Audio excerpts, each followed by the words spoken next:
తెలుగుదేశం పార్టీకి కాంగ్రెస్కి గొడవ కాదు, కానీ రేవంత్ రెడ్డి తనని తాను ప్రూవ్ చేసుకోవడం కోసం తీసుకొచ్చిన మాటతో జగన్ ఏం చేశాడో తెలుగుదేశం ప్రభుత్వానికి సంబంధించిన మంత్రే వివరించి చెప్పాడు.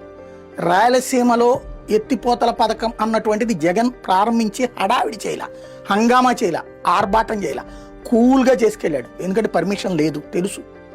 కొన్ని ప్రాజెక్టులకి పర్మిషన్ లేకుండా ప్రారంభించి పూర్తయ్యాక నువ్వు పర్మిషన్ ఇయ్యని అడుగుతారు. దానికి సాక్ష్యం పోలవరం కాలువలు తవ్వేసిన తర్వాత పర్మిషన్లు వచ్చినాయి. పర్మిషన్స్ అన్నిటితో అయితే కనుక సాగునీటి ప్రాజెక్టు ఒక్కటి కూడా కట్టలేడు ఎవడో కూడా. అది ప్రజలందరికీ తెలుసు, సాగునీటి రంగ నిపుణులకి తెలుసు.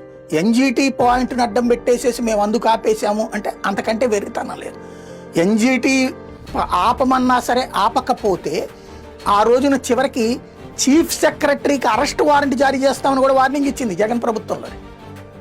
అప్పుడు ఈనాడు జ్యోతిని రాసినవి, ఎన్జీటీ చెప్పినా కూడా పనులు జరిగిపోతున్నాయి, అట్లాగే కేంద్ర ప్రభుత్వం వద్దన్నా కూడా పనులు జరిగిపోతున్నాయి.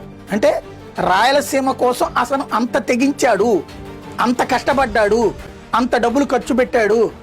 బిల్లులు వస్తాయో రాదో తెలిసినా కూడా పెద్దిరెడ్డి కంపెనీ వాళ్ళు కట్టారు. ఇది ఇన్నున్నాయి. ఇవన్నీ ఇప్పుడు నిరూపణ అయినట్టు, ఎవరో చెప్పక్కర్లేదు. ఇప్పుడు రామానాయుడు గారు చెప్పారు, దాన్ని బట్టినే అర్థమైపోతుంది. మరి ఇది మంచి కోసం చేసినట్ట, చెడు కోసం చేసినట్ట?